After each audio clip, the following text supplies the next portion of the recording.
Hello दोस्तों, कैसे हैं आप। मैं हूं आपका दोस्त and host Rahul the story teller. आज इस चैनल और इस कहानी की शुरुआत में एक ऐसे इंसान की कहानी के साथ करने जा रहा हूं जिसे इंटरनेट की दुनिया का सबसे बदनाम शख्स या फिर ये कहें the most hated man on the internet भी कहा जाता है। ये कहानी है उस इंसान के बारे में जिसका नाम था द हंटर मोर।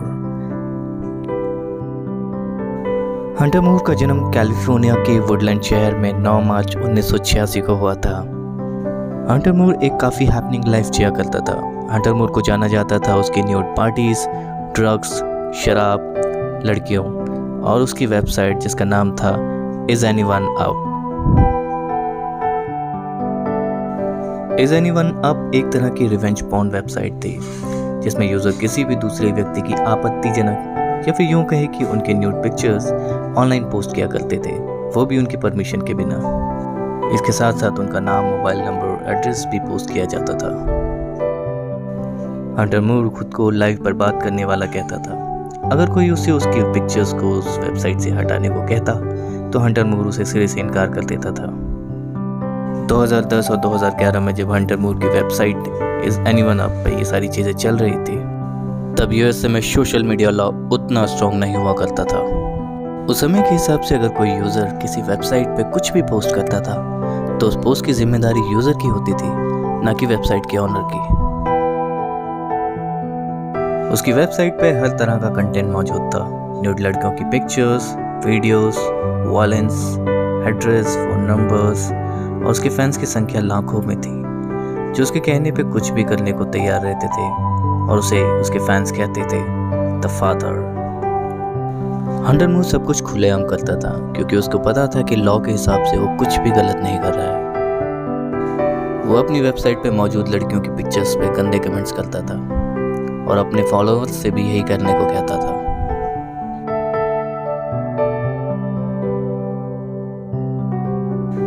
विक्टिम्स को कई सौ मैसेजेस या ईमेल्स भेजे जाते, वो भी वेबसाइट्स के लिंक के साथ, ताकि वो उस वेबसाइट पे जाके खुद की पिक्चर्स जो है वो चेक कर सकें। कई लोग हंटर मोर से काफ़ी अपसेट थे। उसने कई लोगों की लाइफ बर्बाद की थी, लेकिन कोई भी उसे कुछ नहीं बोल सकता था। हंटर मोर की लाइफ में तब तक सब कुछ सही चल रहा था जब तक उसने केला नाम की एक महिला की टॉपलेस फोटो उस वेबसाइट पे अपलोड करवाई।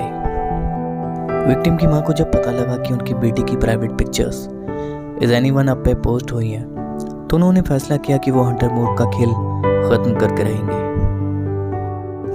हालांकि उस समय as a website owner Hunter Moore guilty नहीं था, बट किसी की प्राइवेट पिक्चर हैक करके किसी वेबसाइट पर डाल देना एक क्राइम था। और हंटर मोर भी हमेशा कहता कि उसे हैकिंग के बारे में कुछ भी नहीं पता है। बाद में जब शक के बिना पर एफबीआई ने इन्वेस्टिगेशन स्टार्ट किया तो पता चला कि हंटर मोर एक हैकर को पैसे दिया करता था, जिसके बाद वो हैकर किसी की भी ईमेल आईडी को हैक करके उसमें मौजूद private pictures and private contacts चुरा लेता था और वेबसाइट पे पोस्ट कर देता था। विक्टिम की मां ने खुद भी इन्वेस्टिगेशन करके इतने सबूत जमा कर लिए थे जिससे साबित हो सके कि हंटर मोर हैकिंग में शामिल था। हालांकि हंटर मोर को खतरे का एहसास हो गया था और उसने केला की इमेजेस अपनी वेबसाइट से भी हटा ली थी, लेकिन केला की मां चाहती थी कि उन सभी विक्टिम्स को इंसाफ मिलना चाहिए जिन जिन की लाइफ हंटर मोर ने बर्बाद की थी। आखिरकार हंटर मोर पे हैकिंग करवाने और किसी के कंप्यूटर में अनऑथराइज्ड एक्सेस करने का जुर्म साबित हो चुका था। उसकी वेबसाइट को भी साल 2012 में बंद कर दिया गया और उसके बाद साल 2015 में जुर्म साबित होने के बाद उसे 2 साल व 6 महीने की सजा सुनाई गई तथा $2000 का जुर्माना भी लगाया गया। उसके बाद मई 2017 में हंटर मोर को जेल से रिहा कर दिया गया। हालांकि जेल से छूटने के बाद कुछ इंटरव्यूज में हंटर मोर ने यह बयान दिया कि उसे हैकिंग के बारे में कुछ भी नहीं पता और उसे फंसाया गया था, लेकिन शायद उसे दिल से ही पता था कि उसने जो भी किया वो बहुत गलत किया। हंटर मोर के जेल जाने से सभी विक्टिम्स बहुत खुश थे और सबसे खुश थी केला और उसकी माँ, जिनकी वजह से हंटर मोर को सजा हो पाई। दोस्तों, ये मेरे चैनल की पहली स्टोरी है और मैं आशा करता हूँ कि ये स्टोरी आपको पसंद आई होगी। मैं आगे भी कोशिश करूँगा कि आपके लिए इसी तरीके से बेहतरीन कहानियाँ लेके आता रहूँ।